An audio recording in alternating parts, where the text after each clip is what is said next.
Hi, എന്തൊക്കെയുണ്ട് വിശേഷങ്ങൾ? ഓണം അടുത്തെത്തിയല്ലേ. അപ്പോൾ നമ്മുടെ ഇന്നത്തെ ഓണം റെസിപ്പി എന്ന് പറയുന്നത് ഒരു പച്ചടിയാണ് കേട്ടോ. പച്ചടി എന്ന് പറഞ്ഞിട്ടുണ്ടെങ്കിൽ ഇതിൽ അധികം കുക്കിംഗ് ഒന്നുമില്ല, നമ്മളൊന്ന് ജസ്റ്റ് വറവിടുക എന്നുള്ളൊരു പരിപാടി മാത്രമേ ഉള്ളൂ. നമ്മുടെ മാങ്ങ പച്ചടിയാണ്. കുറേ പേർക്കൊക്കെ അറിയാവുന്ന റെസിപ്പിയാണ്, കുറച്ച് പേർക്ക് അറിയാത്ത റെസിപ്പിയാണ്.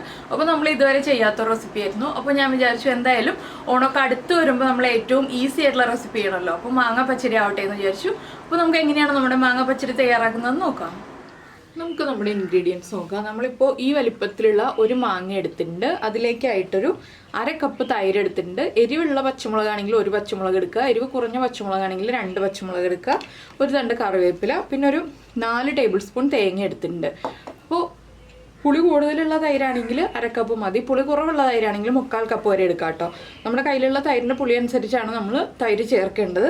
അപ്പോൾ ആദ്യം നമുക്ക് ഈ മാങ്ങയൊന്ന് തൊലി മാറ്റിയിട്ട് ഗ്രേറ്റ് ചെയ്തെടുക്കാം. ചെറുതായിട്ട് ചോപ്പ് ചെയ്തെടുക്കണമെന്നുണ്ടെങ്കിൽ ചോപ്പ് ചെയ്തെടുക്കാം, ഇല്ലെങ്കിൽ ഗ്രേറ്റ് ചെയ്തെടുക്കാം. ഞാനിപ്പോൾ ഗ്രേറ്റ് ചെയ്തെടുക്കാനാണ് പോകുന്നത്. അപ്പോൾ നമ്മുടെ മാങ്ങ ഇതുപോലെ തൊലി മാറ്റിയെടുത്തിട്ടുണ്ട്. അപ്പോൾ ഇതിനൊരു ലൈറ്റ് ഐവറി ഷെയ്ഡ് ഉണ്ട് കേട്ടോ. അപ്പോൾ ചെറിയ മധുരമുള്ള മാങ്ങയാണെങ്കിൽ നമ്മളിതിലേക്ക് പഞ്ചസാര ചേർക്കേണ്ട ആവശ്യമില്ല. മധുരം കുറഞ്ഞ് നല്ല പുളിയുള്ള മാങ്ങയാണെന്നുണ്ടെങ്കിൽ നമ്മൾ പഞ്ചസാര ചേർക്കണം കേട്ടോ. അതുപോലെ തന്നെ ഗ്രേറ്ററിൻ്റെ ഈ വലിയ ഹോളുള്ള പോർഷനില്ലേ, ഇതിലാണ് നമ്മൾ ഗ്രേറ്റ് ചെയ്തെടുക്കുന്നത്. ചെറിയ ഹോളുള്ള പോർഷനിൽ ഗ്രേറ്റ് ചെയ്തെടുത്തിട്ടുണ്ടെങ്കിൽ ശരിയാവില്ല, നമുക്ക് കുറച്ച് വലിപ്പമുള്ള രീതിയിൽ വേണ്ടേ. അതുകൊണ്ട് ഇതുപോലെ ഒന്ന് ഗ്രേറ്റ് ചെയ്തെടുക്കുക. അപ്പോൾ ഒന്ന് ടേസ്റ്റ് ചെയ്ത് നോക്കാം കേട്ടോ, മധുരമാണോ മാങ്ങയ്ക്ക് പുളിയാണോ എന്നുള്ളത്. അതനുസരിച്ച് നമ്മൾ പഞ്ചസാരയും കൂടെ അടുപ്പിച്ച് വെക്കണം. അപ്പോൾ ഞാനിത് മുഴുവൻ ഗ്രേറ്റ് ചെയ്തെടുത്തിട്ട് നമുക്ക് ബാക്കിയുള്ള കാര്യങ്ങൾ ചെയ്യാം. അപ്പോൾ നമ്മുടെ മാങ്ങ നമ്മളിത് ഗ്രേറ്റ് ചെയ്തെടുത്തിട്ടുണ്ട്. ഇനി നമുക്കിതൊരു ബൗളിലേക്ക് മാറ്റാം. അപ്പോൾ ഞാനൊന്ന് ടേസ്റ്റ് ചെയ്തപ്പോൾ ചെറിയ പുളിയുണ്ട്, ചെറിയൊരു മധുരമുണ്ട് കേട്ടോ മാങ്ങയ്ക്ക്. അപ്പോൾ അതുകൊണ്ട് ഞാനൊരു ചെറിയ അളവിൽ മാത്രം പഞ്ചസാര ചേർക്കുന്നുണ്ട്. ഒരുപാട് പുളിയുള്ള മാങ്ങയാണെങ്കിൽ പഞ്ചസാര കൂടുതൽ ചേർക്കാം. ഇതിലേക്ക് നമുക്ക് കുറച്ച് ഉപ്പും പഞ്ചസാരയും ചേർത്ത് മിക്സ് ചെയ്ത് വയ്ക്കാം. 1/4 ടീസ്പൂൺ പഞ്ചസാര ചേർക്കുന്നുണ്ട്. അതുപോലെ തന്നെ നമ്മുടെ മാങ്ങയ്ക്കും അരപ്പിനും എല്ലാം ആവശ്യമായിട്ടുള്ള ഉപ്പും ചേർത്ത് കൊടുക്കുന്നുണ്ട്. ഇത് എല്ലാം ചേർത്തിട്ട് ഒന്ന് ഇളക്കി മിക്സ് ചെയ്ത് വയ്ക്കുക. ഈ സമയത്ത് നമുക്കിതിലേക്ക് വേണ്ട അരപ്പ് റെഡിയാക്കി എടുക്കാം. മാങ്ങയിലേക്ക് ആ മധുരമൊക്കെ ഒന്ന് പിടിച്ചു വരാനാണ് നമ്മൾ ആദ്യമേ പഞ്ചസാര ചേർക്കുന്നത്.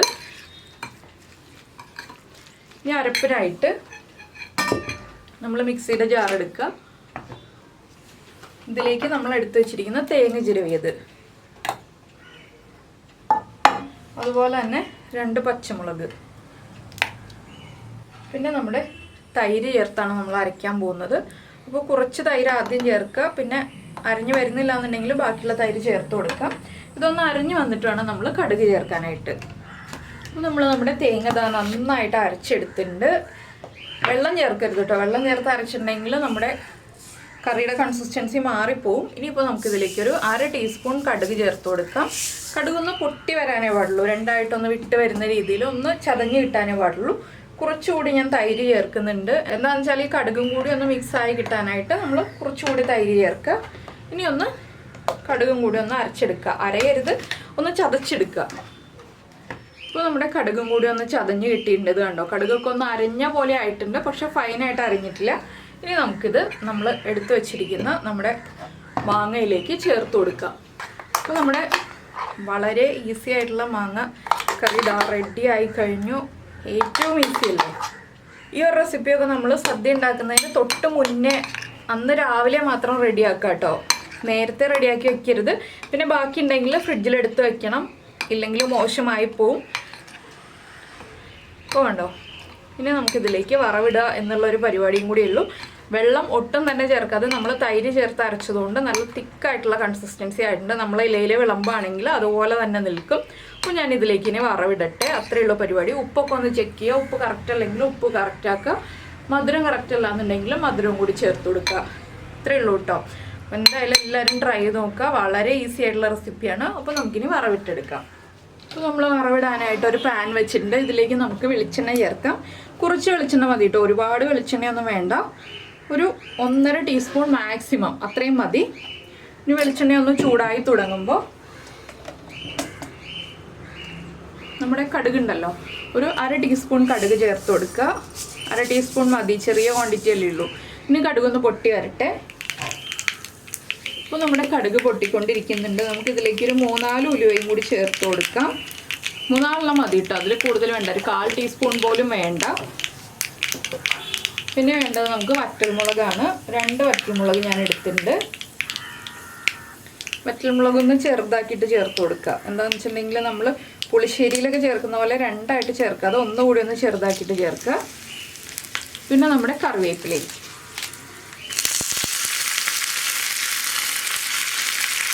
ഇതൊന്ന് ചൂടായി വരട്ടെ. ഇത്രയേ ഉള്ളൂ. നമുക്കിനി നമ്മുടെ വറവ് നമ്മുടെ കറിയിലേക്ക് ചേർത്ത് കൊടുക്കാം. ഇനി വറവ് ചേർത്ത് ഒന്ന് ഇളക്കി മിക്സ് ചെയ്യാം. ഇത്രയേ ഉള്ളൂ കേട്ടോ പരിപാടി. റെസിപ്പി റെഡി ആയിക്കഴിഞ്ഞു. അപ്പോൾ എല്ലാവരും ട്രൈ ചെയ്ത് നോക്കുമെന്ന് വിചാരിക്കുന്നു. ട്രൈ ചെയ്ത് നോക്കിയിട്ട് ഇഷ്ടമായി കഴിഞ്ഞാൽ നമ്മുടെ വീഡിയോയുടെ താഴെ കമൻറ്റ് ചെയ്യുക. അതുപോലെ തന്നെ ഈസി റെസിപ്പിയാണോ, ഇഷ്ടമായോ എന്നൊക്കെ ഒന്ന് കമൻറ്റ് ചെയ്യണം കേട്ടോ. പിന്നെ ഇഷ്ടപ്പെട്ട റെസിപ്പി ആണെങ്കിൽ ഒന്ന് ലൈക്ക് ചെയ്യാനും മറന്നു പോരുത്. ഇനി നമുക്കിതൊരു ബൗളിലേക്ക് മാറ്റാം.